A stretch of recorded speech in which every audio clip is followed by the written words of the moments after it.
सबसे पहले हम बात करेंगे एग्रीकल्चर इंश्योरेंस के बारे में।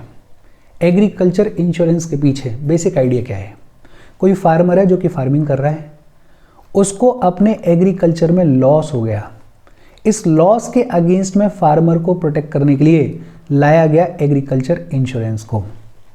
बहुत सिंपल, कोई किसान है जो कि खेती कर रहा है और मान लेते हैं कि किसी भी रीज़न की वजह से उसकी फसल में नुकसान हो गया, उसको एग्रीकल्चर लॉस हो गया, तो इस लॉस के अगेंस्ट में प्रोटेक्ट करने के लिए लाया गया एग्रीकल्चर इंश्योरेंस को। और हमारे कंट्री में सबसे पहली बार क्रॉप इंश्योरेंस को इंट्रोड्यूस किया गया 1985 में। हमारे कंट्री में सबसे पहली बार क्रॉप इंश्योरेंस को इंट्रोड्यूस किया गया 1985 में। टाइम पे सरकार कई सारी स्कीम्स लेकर आई है एग्रीकल्चर इंश्योरेंस प्रोवाइड करने के लिए। जैसे 1985 में सरकार लेकर आई कॉम्प्रिहेंसिव क्रॉप इंश्योरेंस स्कीम। 1985 में सरकार लेकर आई कॉम्प्रिहेंसिव क्रॉप इंश्योरेंस स्कीम। 1999 में सरकार लेकर आई नेशनल एग्रीकल्चरल इंश्योरेंस स्कीम। 1999 में सरकार लेकर आई नेशनल एग्रीकल्चरल इंश्योरेंस स्कीम। 2007 में सरकार लेकर आई weather based crop insurance scheme. 2007 में सरकार लेकर आई weather based crop insurance scheme. और 2010 में सरकार लेकर आई modified national agricultural insurance scheme. 2010 में सरकार लेकर आई modified national agricultural insurance scheme. मतलब over the period of time जैसे जैसे ज़रूरत पड़ी है उस ज़रूरत के हिसाब से सरकार अलग अलग स्कीम्स लेकर आई है एग्रीकल्चरल इंश्योरेंस प्रोवाइड करने के लिए। लेकिन ये जितनी भी स्कीम्स लाई गई उनमें कुछ ड्रॉबैक्स थे, उनमें कुछ कमियां थीं। जो सबसे बड़ा ड्रॉबैक था कि इन सभी स्कीम्स की वजह से सिर्फ 23% of the gross cropped area को कवर किया गया। और एक एग्रीकल्चरल कंट्री जहाँ पे एग्रीकल्चर बहुत डोमिनेंट है, वहाँ पे सिर्फ 23% एरिया को इंश्योर करना, कवर करना, ये कोई बहुत बड़ी बात नहीं है। तो इंश्योरेंस कवरेज जो था वो बेहद कम था इन स्कीम्स की वजह से। दूसरा, सभी कैलेमिटीज़ की वजह से जो रिस्क होता था उसको भी कवर नहीं किया गया था। कुछ लिमिटेड कैलेमिटीज़ को ही कवर किया गया था, सभी कैलेमिटीज़ की वजह से जो रिस्क होता था उसको कवर नहीं किया गया था। मतलब एरिया वाइज भी और रिस्क वाइज भी जो कवरेज था वो इन स्कीम्स की वजह से बेहद कम था। फिर टेक्नोलॉजी का यूज़ नहीं हो रहा था, और टेक्नोलॉजी का यूज़ नहीं हो रहा था तो इन स्कीम्स को इम्प्लीमेंट करने में बड़ी दिक्कत आ रही थी, बड़ी प्रॉब्लम आ रही थी। एक जो बड़ी समस्या देखने को मिलती थी कि जब पेमेंट की बारी आती थी, जब फार्मर अपने लॉसेस को क्लेम करता था तो उन पेमेंट्स में डिले देखने को मिलता था, देरी देखने को मिलती थी। और फार्मर हमारा स्मॉल है, मार्जिनल है, उसके पास में इतना पैसा नहीं है कि वो इन डिलेज को अफोर्ड कर पाए। इसके अलावा जो भी कमर्शियल क्रॉप्स थी और हॉर्टिकल्चर क्रॉप्स थी उन पे कभी कभी प्रीमियम बहुत ज़्यादा हाई चला जाता था, कभी कभी 25% तक चला जाता था depending upon the risk factor. और जब इतना हाई प्रीमियम होगा तो उसका लोड सरकार पे भी पड़ेगा, उसका लोड फार्मर पे भी पड़ेगा। तो ये कुछ मेजर ड्रॉबैक्स थे इन स्कीम्स के। जो सबसे बड़ा ड्रॉबैक था कि एरिया वाइज सिर्फ 23% एरिया को हम कवर कर रहे थे और सभी रिस्क को हम कवर नहीं कर रहे थे। पेमेंट में डिलेज देखने को मिल रहे थे जिसकी वजह से किसान की स्थिति खराब होती थी। और जो कमर्शियल क्रॉप्स हैं, जो हॉर्टिकल्चर क्रॉप्स हैं, उन पे प्रीमियम कभी कभी बहुत ज़्यादा हाई, जैसे 25% तक चला जाता था। ये जो ड्रॉबैक्स थे, ये जो चैलेंजेस थे, इन्हीं को सॉल्व करने के लिए, इन्हीं को एड्रेस करने के लिए 2016 में सरकार लेकर आई प्रधानमंत्री फसल बीमा योजना। और ये जो प्रधानमंत्री फसल बीमा योजना है वो आज की डेट में एग्रीकल्चरल इंश्योरेंस सेक्टर में सबसे सेलिब्रेटेड स्कीम है। प्रधानमंत्री फसल बीमा योजना की कहानी क्या है? जब इसको लाया गया तो इसने 2 एग्जिस्टिंग स्कीम्स को रिप्लेस किया। कौन कौन सी? एक तो नेशनल एग्रीकल्चरल इंश्योरेंस स्कीम को और दूसरी modified national agricultural insurance scheme को। NAIS और मॉडिफाइड NAIS, इन दोनों स्कीम्स को रिप्लेस किया प्रधानमंत्री फसल बीमा योजना ने। ये जो प्रधानमंत्री फसल बीमा योजना है ये किस प्रिंसिपल पे काम करती है? ये करती है वन नेशन वन स्कीम के प्रिंसिपल पे काम। ये मोदी सरकार का ट्रेंड रहा है कि भैया एक नेशन है तो सभी फार्मर्स के लिए उनकी फसल को इंश्योर करने के लिए एक ही स्कीम होनी चाहिए, one nation one scheme. Implement कौन करता है इसको? मिनिस्ट्री ऑफ एग्रीकल्चर इसको इम्प्लीमेंट करती है। बट ऑब्वियस सी बात है, जो इसका सबसे इम्पॉर्टेंट फीचर है वो क्या है कि ये जो प्रधानमंत्री फसल बीमा योजना है ये कॉम्प्रिहेंसिव रिस्क कवरेज प्रोवाइड करती है, पूरे तरीके से इन टोटलिटी रिस्क को कवर करती है from pre sowing to post harvest. क्या आप खेत की बुवाई करने वाले हो, आप बोने वाले हो खेत को, वहां से लेके पोस्ट हार्वेस्ट के हार्वेस्ट हो गया उसके बाद तक अगर कोई भी लॉस होगा किसान को तो उस लॉस को इस प्रधानमंत्री फसल बीमा योजना में कवर किया जाएगा। तो सबसे इंपॉर्टेंट चीज क्या है कि कॉम्प्रिहेंसिव रिस्क कवरेज है। और ये जो रिस्क कवरेज है यह है against natural non preventable risk या लोकलाइज्ड कैलेमिटीज, जैसे कभी बारिश ज़्यादा हो गई, कभी कम हो गई, कभी हेल स्टॉर्म्स आ गए, कभी तेज आंधी आ गई। कोई भी नेचुरल नॉन प्रिवेंटेबल रिस्क है जिसकी वजह से अगर किसान को कोई भी लॉस हो रहा है right from pre sowing to post harvest, तो उस रिस्क को पूरे तरीके से कवर किया जाता है इस प्रधानमंत्री फसल बीमा योजना में। और ये सबसे इंपॉर्टेंट फीचर है इस प्रधानमंत्री फसल बीमा योजना का। अच्छा, जब प्रधानमंत्री फसल बीमा योजना को लाया गया था तो हमारा टारगेट क्या था, हमारी सरकार का टारगेट क्या था कि ये जो इंश्योरेंस कवरेज है इसको इंक्रीज करना है। पहले कितना था, 23% था, अभी हम पढ़ के आए हैं, इसको बढ़ाना है और बढ़ा के कितना करना है, 50% of the gross cropped area तक लेके जाना है। तो टारगेट हमारा कितना था कि इंश्योरेंस कवरेज को इंक्रीज करना है और बढ़ा के कहाँ तक लेके जाना है, 50% तक लेके जाना है। प्रधानमंत्री फसल बीमा योजना को इंप्लीमेंट किया जाता है एरिया अप्रोच बेसिस पे। एरिया अप्रोच बेसिस का मतलब क्या है, एक डिफाइंड एरिया होता है, जैसे एरियाज को बांट दिया जाता है कि गांव किसी के हिस्से में या पूरी की पूरी पंचायत एक सेक्शन के हिस्से में, और फिर पूरे उस पंचायत को देखा जाता है कि भाई इस पूरे पंचायत में कहीं कोई लॉस तो नहीं हुआ है, कहीं कोई नुकसान तो नहीं हुआ है। तो एरिया बेस्ड अप्रोच है, बेसिकली टारगेटेड अप्रोच है। ऐसा नहीं है कि जनरल बोल दिया कि पूरे देश में लागू है और देखेंगे चलते रहेंगे, एरियाज डिवाइड किए हुए हैं। तो एरिया अप्रोच बेसिस पे इसको इंप्लीमेंट किया जाता है। एक और बड़ी इंपॉर्टेंट चीज़, इसमें कवर की जाती हैं सभी फूड क्रॉप्स, सभी ऑयल सीड्स और कमर्शियल और हॉर्टिकल्चर क्रॉप्स को भी कवर किया जाता है। हालांकि इसमें कुछ लिमिटेड कंडीशंस हैं, लेकिन उतना डिटेल में हमें जाने की ज़रूरत नहीं है। मोटा मोटा याद रखो कि प्रधानमंत्री फसल बीमा योजना में सभी फूड क्रॉप्स को कवर किया जाता है, सभी ऑयल सीड्स को कवर किया जाता है और कमर्शियल और हॉर्टिकल्चर क्रॉप्स को भी कवर किया जाता है। सवाल ये आता है कि फार्मर्स को कितना प्रीमियम पे करना पड़ता है। खरीफ क्रॉप्स के लिए फार्मर्स को 2% ऑफ द सम इंश्योर्ड पे करना पड़ता है। जैसे अगर आप 100 रुपए को इंश्योर करवा रहे हो तो इस इंश्योरेंस के लिए आपको सिर्फ कितने रुपए देने पड़ेंगे, 2 रुपए देने पड़ेंगे। अगर नुकसान हुआ तो आपको मिलेंगे कितने, 100 रुपए मिलेंगे। तो किसानों को अपनी खरीफ क्रॉप्स के लिए 2% देना पड़ता है, रबी क्रॉप्स के लिए 1.5% देना पड़ता है, खरीफ क्रॉप के लिए 2%, रबी क्रॉप्स के लिए 1.5% और हॉर्टिकल्चर क्रॉप्स के लिए 5% देना पड़ता है।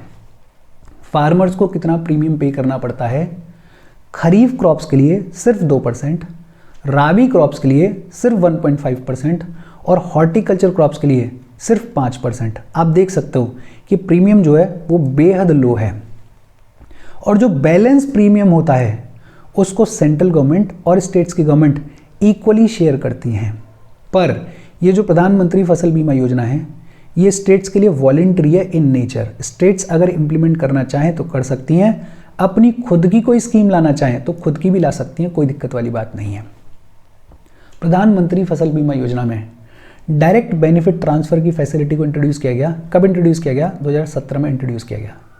और 2017 में जब डीबीटी की फैसिलिटी को इंक्लूड किया गया इसमें, तो फार्मर्स के आइडेंटिफिकेशन के लिए आधार रजिस्ट्रेशन को मैंडेटरी कर दिया गया, ताकि जो बेनिफिट है वो उसी किसान को मिले जो डिजर्व करता है।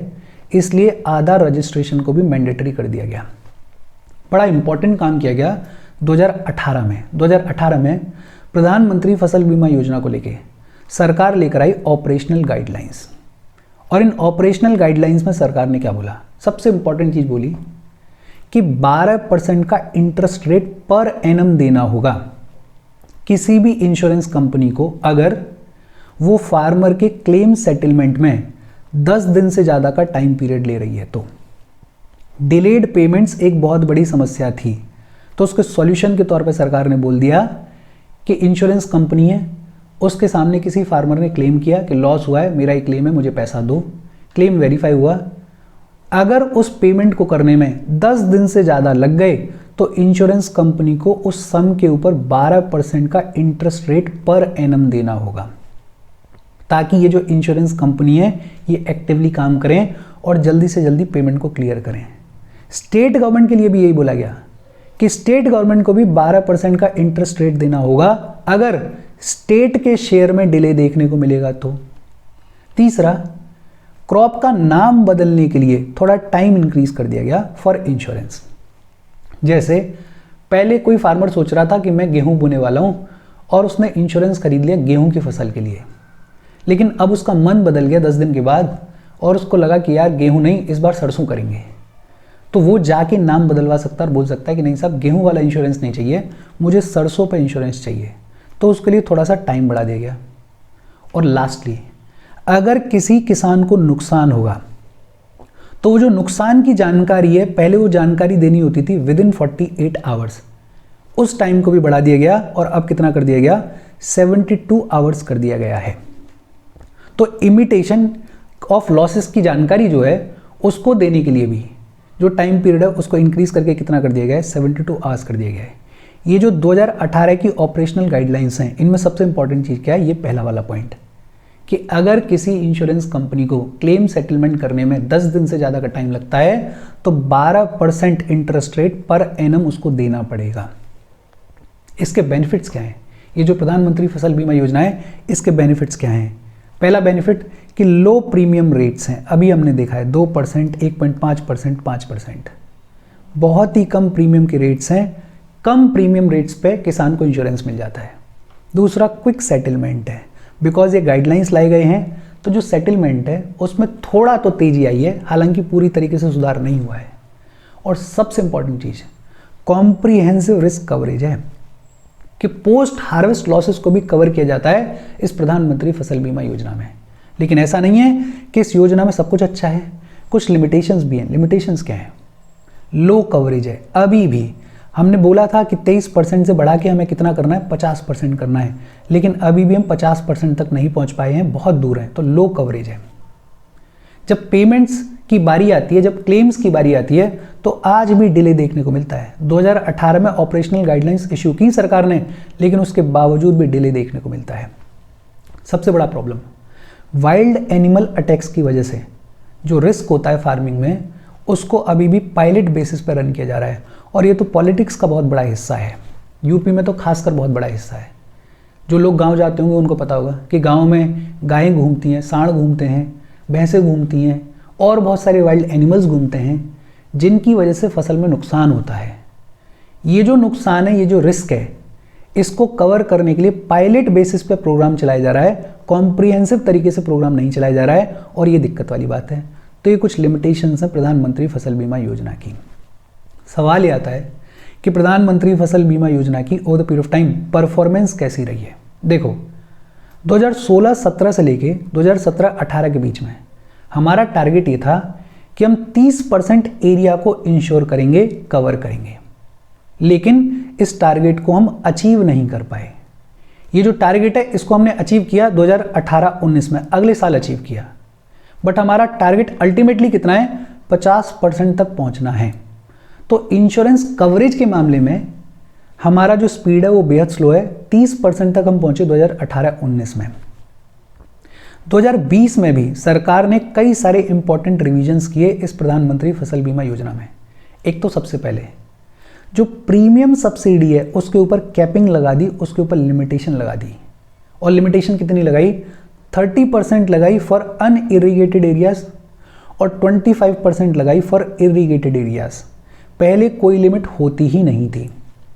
ये अच्छा किया कि प्रीमियम सब्सिडी के ऊपर कैपिंग लगा दी, 30% फॉर अनइरिगेटेड एरियाज और 25% फॉर इरिगेटेड एरियाज। दूसरा, एनरोलमेंट को वॉलेंट्री कर दिया फॉर दी फार्मर्स। फार्मर्स अगर चाहें तो प्रधानमंत्री फसल बीमा योजना में एनरोल कर सकते हैं, ना चाहें तो नहीं कर सकते हैं। पहले जितने भी लोनी फार्मर्स हुआ करते थे, जिन्होंने लोन लिया हुआ है, उनके लिए एनरोलमेंट मैंडेटरी हुआ करता था, लेकिन अब इसको पूरे तरीके से वॉलेंट्री कर दिया गया।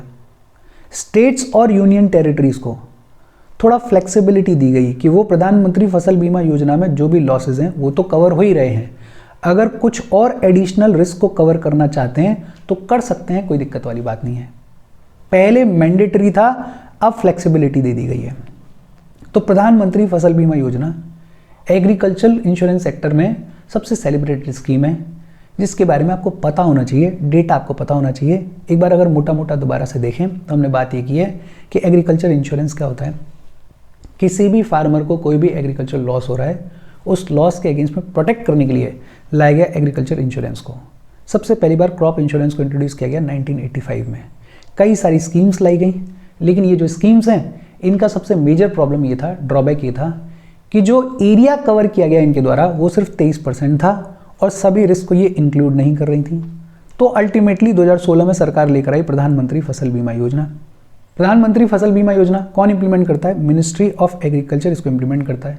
जो सबसे इंपॉर्टेंट फीचर है वो क्या है कि कॉम्प्रिहेंसिव रिस्क कवरेज मिलती है इस प्रधानमंत्री फसल बीमा योजना में।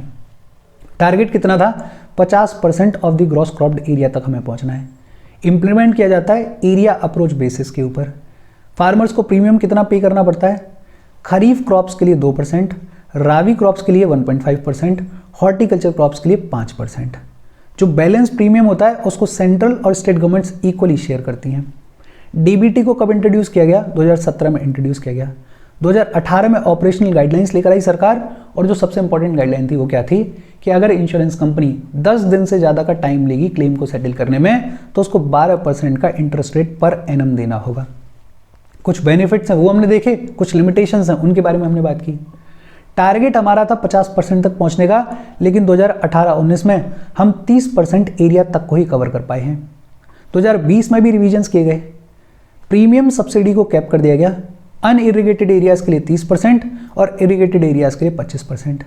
एनरोलमेंट को फार्मर्स के लिए वॉलंटरी कर दिया गया और स्टेट्स और यूनियन टेरिटरीज को थोड़ी फ्लेक्सिबिलिटी दी गई।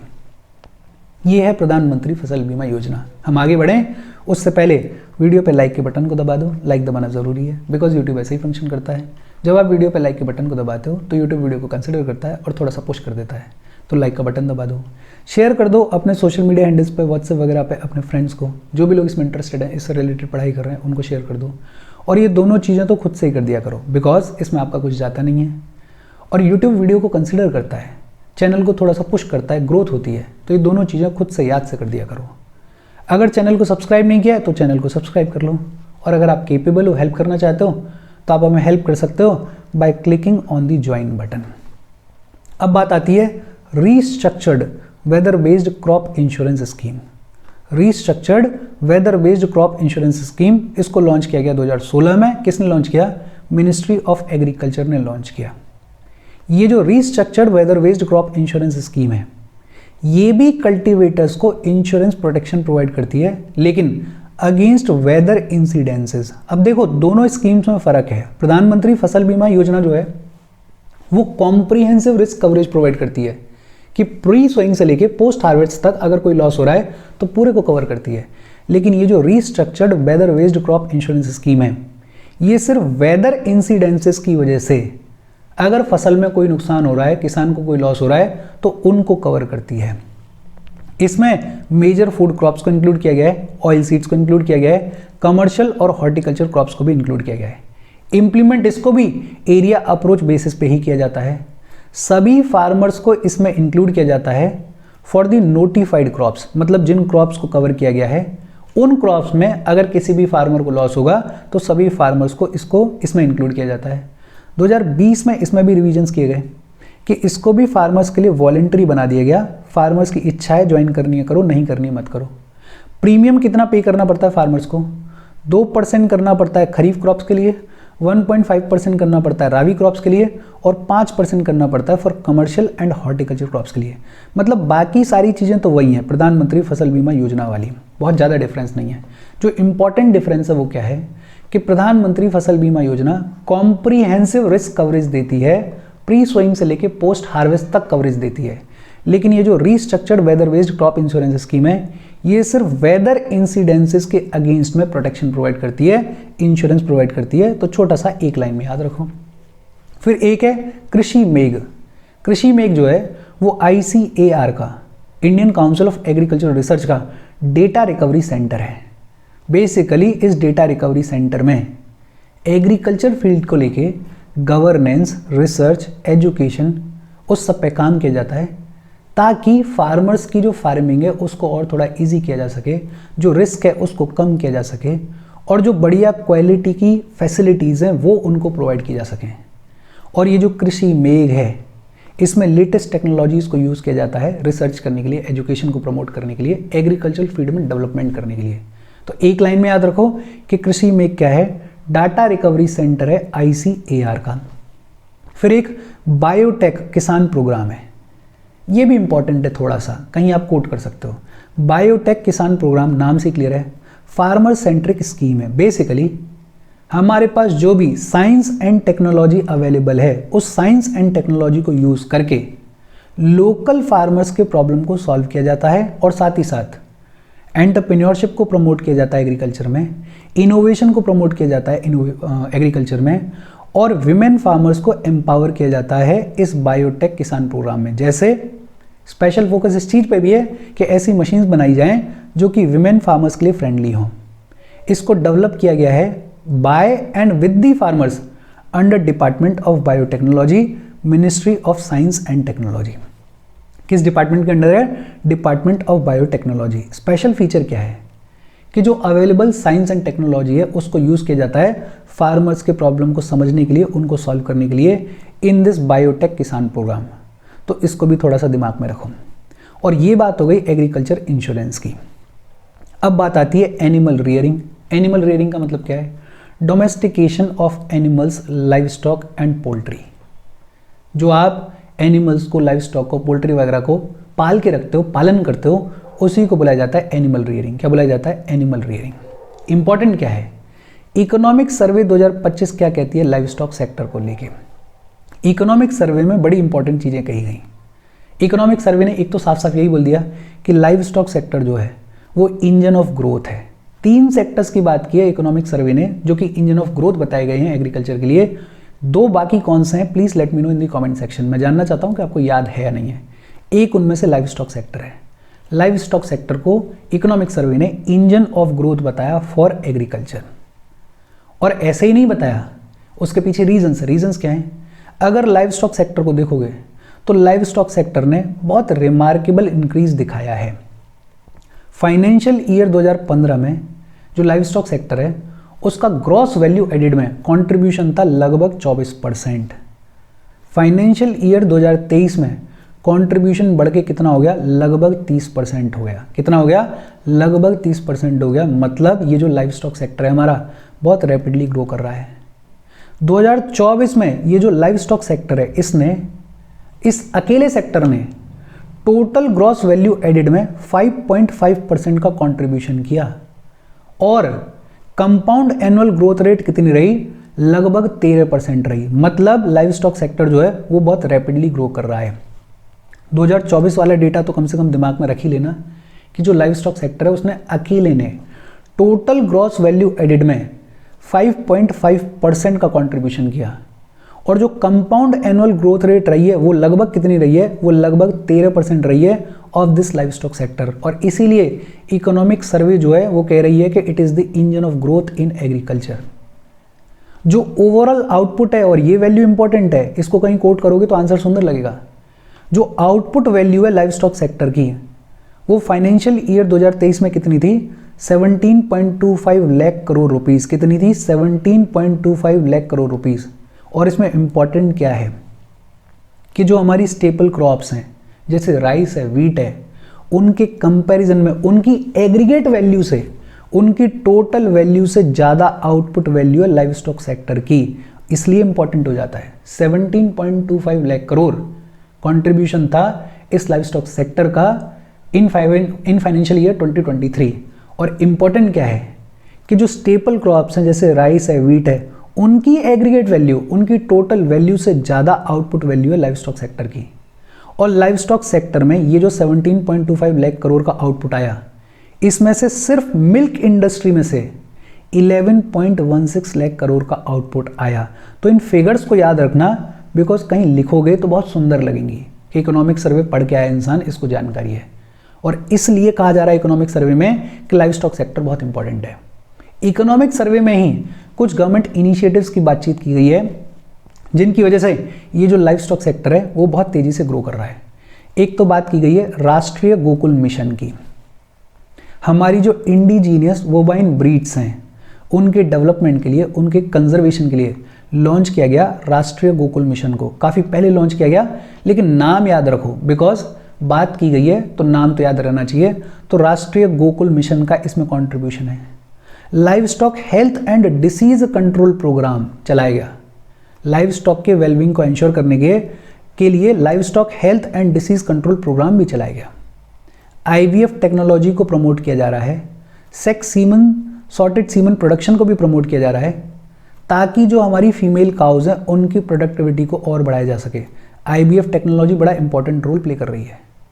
मल्टीपर्पस AI टेक्नीशियंस को स्टैब्लिश किया गया है इन रूरल इंडिया कि अगर आपको ब्रीडिंग करवानी है, अगर आपको अपने कैटल की ब्रीडिंग करवानी है तो आपके डोर स्टेप पे एक इंसान अवेलेबल है, एक टेक्नीशियन अवेलेबल है। तो multipurpose AI technicians in rural India उसकी भी शुरुआत कर दी गई है। इसका भी बड़ा इंपॉर्टेंट रोल है।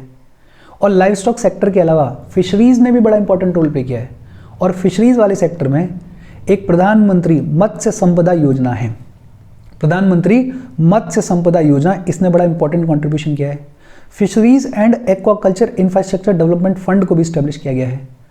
तो ये जो नाम है, इन नाम को याद रख लो कि एक राष्ट्रीय गोकुल मिशन है, एक livestock health and disease control program है, IVF टेक्नोलॉजी को प्रमोट किया जा रहा है, सेक्स सॉर्टेड सीमन प्रोडक्शन को प्रमोट किया जा रहा है, multipurpose AI technicians in rural India इनको भी स्टैब्लिश किया गया है, प्रधानमंत्री मत्स्य संपदा योजना का भी कंट्रीब्यूशन है, fisheries and aquaculture infrastructure development fund का भी कंट्रीब्यूशन है।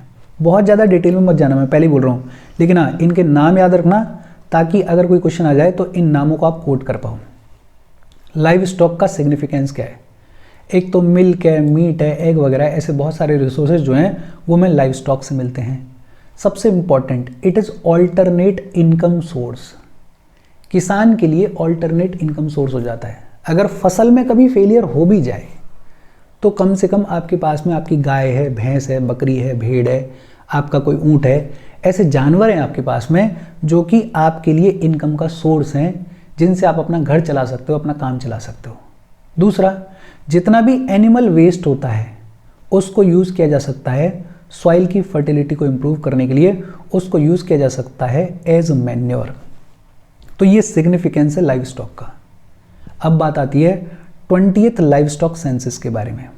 ये जो 20th लाइव स्टॉक सेंसस है ये कवर करता है ऑल दी डोमेस्टिकेटेड एनिमल्स को in the rural and urban areas. Rural और अर्बन एरियाज में जितने भी डोमेस्टिकेटेड एनिमल्स हैं उन सब को कवर करता है लाइव स्टॉक सेंसस। हालांकि अब तो 21st वाले की प्रोसेस शुरू हो गई है, लेकिन अभी तक 21st वाला आया नहीं है, काम चल रहा है, कैलकुलेशंस चल रही हैं, देखा जा रहा है। जब वो आएगा तब उसको पढ़ेंगे। अभी तक डेटा है हमारे पास 20th लाइव स्टॉक सेंसस का, तो अभी तो यही काम आएगा। ये जो लाइव स्टॉक सेंसस है ये सभी डोमेस्टिकेटेड एनिमल्स को इंक्लूड करता है, फिर चाहे वो रूरल एरियाज में हो चाहे अर्बन एरियाज में हो। पहला लाइव स्टॉक सेंसस कब करवाया गया था? 1919 में करवाया गया था। और ये जो 2019 में हुआ ये कौन सा था? ये 20th था। मतलब ये जो 20th लाइव स्टॉक सेंसस है ये कब हुआ? ये 2019 में हुआ। 20th सेंसस को किसने रिलीज किया? Ministry of fisheries, animal husbandry and dairying ने। किसने रिलीज किया? Ministry of fisheries, animal husbandry and dairying ने रिलीज किया इस 20th लाइव स्टॉक सेंसस को। और इस लाइव स्टॉक सेंसस में ब्रीड वाइज नंबर बताया गया है एनिमल्स का और बर्ड्स का। ब्रीड वाइज कि इस ब्रीड की इतनी बर्ड्स हैं, इस ब्रीड के इतने एनिमल्स हैं। लाइव स्टॉक में क्या क्या आता है? कैटल आती है, बफेलो आता है, मिथुन आता है, याक आता है, शीप आती है, गोट आता है, पिग आता है, हॉर्स आता है, पोनी आता है, मूल आता है, डोंकी आता है, कैमल आता है। प्लस पोल्ट्री वर्ड्स को इंक्लूड किया गया है, डॉग्स को इंक्लूड किया गया है, रैबिट्स को इंक्लूड किया गया है, एलिफेंट्स को इंक्लूड किया गया है।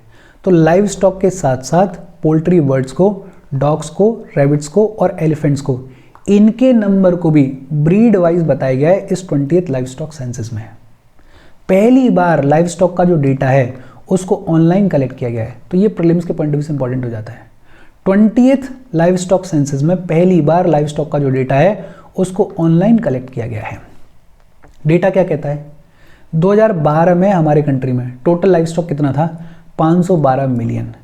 2019 में ये नंबर बढ़ गया और कितना हो गया? 535 मिलियन हो गया, मतलब 4.6% का इंक्रीज है। कितना है? 4.6% का इंक्रीज है। ये इमेज दे रखी है, इमेज में बता हुआ है कि कितना बफेलोज का परसेंटेज है, कितना शीप्स का परसेंटेज है, कितना गोट का परसेंटेज है, कितना कैटल का परसेंटेज है। कैटल का परसेंटेज सबसे ज़्यादा है। इसको देख लेना, याद रखने की ज़रूरत नहीं है। ट्रेंड से याद रखना कि जो शिप है और जो गोट की पॉपुलेशन है उसके परसेंटेज में इंक्रीज देखने को मिला है। शिप और गोट के पॉपुलेशन में इंक्रीज देखने को मिला है। कैटल, बफेलो, पिग तीनों को एक साथ ले लें तो उनमें थोड़ा सा डिक्लाइन देखने को मिला है। कैटल, बफेलो और पिग तीनों को एक साथ ले लें तो उनके पॉपुलेशन में थोड़ा सा डिक्लाइन देखने को मिला है प्रीवियस सेंसस के कंपैरिजन में। शिप और गोट की पॉपुलेशन में इंक्रीज देखने को मिला है। कैटल, बफेलो, पिग तीनों को एक साथ ले लें तो उनकी पॉपुलेशन में मार्जिनल डिक्लाइन देखने को मिला है। जो बोवाइन कैटल है, जैसे कैटल है, बफेलो है, मिथुन है, याक है, इनमें 1% का इंक्रीज देखने को मिला है। ओवरऑल जो कैटल का पॉपुलेशन है उसमें 0.8% का इंक्रीज देखने को मिला है। कंफ्यूज नहीं होना, कैटल, बफेलो, पिग तीनों को साथ में लेते हैं तो हल्का सा डिक्लाइन देखने को मिला है, लेकिन सिर्फ कैटल पॉपुलेशन की बात करते हैं तो 0.8% का इंक्रीज देखने को मिला है। लेकिन इंपॉर्टेंट क्या है, जो फीमेल कैटल है उसकी पॉपुलेशन में इंक्रीज देखने को मिला है 18% का। फीमेल कैटल की पॉपुलेशन में इंक्रीज देखने को मिला है 18% का। इसमें मैं बता दूंगा कि कौन सी चीज़ें याद रखनी है, एक बार देख लेते हैं। जो एग्जॉटिक या फिर क्रॉस ब्रीड कैटल है वो अब हमारे कंट्री में 1/3 ऑफ इंडिजिनियस पॉपुलेशन हो गई है, मतलब उसका नंबर भी बढ़ रहा है। टोटल पोल्ट्री हमारे कंट्री में इंक्रीज हुई है बाय 17% और जो कमर्शियल पोल्ट्री है वो इंक्रीज हुई है बाय 4.5%। अब देखो इसमें याद क्या रखना है, इसमें आपको 2-3 चीज़ें याद रखनी है। एक तो याद ये रखना है कि अर्बन और रूरल एरियाज़ में जितने भी डोमेस्टिकेटेड एनिमल्स हैं उन सबको कवर किया जाता है लाइव स्टॉक सेंसस में। पहली बार कब करवाया गया? 1919 में करवाया गया पहली बार। और ये जो 20th लाइव स्टॉक है इसको कब करवाया गया? 2019 में इसको कंडक्ट करवाया गया। 20th सेंसस जो है उसको रिलीज किसने किया? Ministry of fisheries, animal husbandry and dairying ने इसको कंडक्ट किया, इसको रिलीज किया। ब्रीड वाइज नंबर बताया जाता है कि कितने एनिमल्स हैं और कितनी बर्ड्स हैं। ये जो पहली बार ऐसा हुआ कि लाइव स्टॉक का जो डेटा है उसको ऑनलाइन कलेक्ट किया गया, तो इसको इंपॉर्टेंट है, इसको याद रखना कि 20th लाइव स्टॉक सेंसस में पहली बार लाइव स्टॉक का जो डेटा है उसको ऑनलाइन कलेक्ट किया गया। टोटल लाइव स्टॉक का नंबर याद रख लो, 2019 में टोटल लाइव स्टॉक का नंबर कितना था? 535 मिलियन। 4.6% का इंक्रीज देखने को मिला था। इन जनरल याद रखो कि हमारी जो कैटल पॉपुलेशन है वो इंक्रीज हुई है 0.8% से, लेकिन इंपॉर्टेंट इसमें क्या है कि फीमेल कैटल इंक्रीज हुई है 18% से। टोटल हमारी जो पोल्ट्री है वो इंक्रीज हुई है 17% से, लेकिन जो कमर्शियल पोल्ट्री है वो इंक्रीज हुई है 4.5% से। बाकी चीज़ें याद रह जाए तो अच्छी बात है, अदरवाइज ये 2 चीज़ें तो याद रख ही लो। फिर बात आती है नेशनल लाइव स्टॉक मिशन के बारे में। नेशनल लाइव स्टॉक मिशन किसने लॉन्च किया? मिनिस्ट्री ऑफ एग्रीकल्चर ने लॉन्च किया इसको। कब लॉन्च किया? 2014-15 में लॉन्च किया इसको। और इसमें 4 सब स्कीम्स हैं। कौन कौन सी 4 सब स्कीम्स हैं इसमें? एक है सब mission on livestock development, दूसरा है सब mission on pig development in north eastern region, तीसरा है सब mission on fodder and feed development, और चौथा है सब mission on skill development, technology transfer and extension. सिर्फ इतना ही याद रखो, ज़्यादा डिटेल में याद रखने की ज़रूरत नहीं है। National livestock mission ministry of agriculture and farm welfare ने लॉन्च किया, 2014-15 में लॉन्च किया। इसके अंदर 4 सबमिशंस हैं। कौन कौन से? Submission on livestock development, दूसरा submission on pig development in north eastern region, तीसरा submission on fodder and feed development, और चौथा submission on skill development, technology transfer and extension. और इसके बाद last topic situation assessment survey. ये जो situation assessment survey है इसको land and livestock holdings of house and situation assessment of agricultural household भी बुलाया जाता है। क्या बुलाया जाता है? Land and livestock holdings of house holds and situation assessment of agricultural household भी बुलाया जाता है। किसने कंडक्ट करवाया इस सिचुएशन असेसमेंट सर्वे को? नेशनल स्टैटिस्टिकल ऑफिस ने, NSO ने। 77th राउंड था ये सर्वे का, और इसका टाइम पीरियड क्या था? 1 जनवरी 2019 से लेके 31 दिसंबर 2019 के बीच में जो भी डेटा था उसको कलेक्ट किया गया था। ये रिपोर्ट कब रिलीज की गई? 2021 में रिलीज की गई।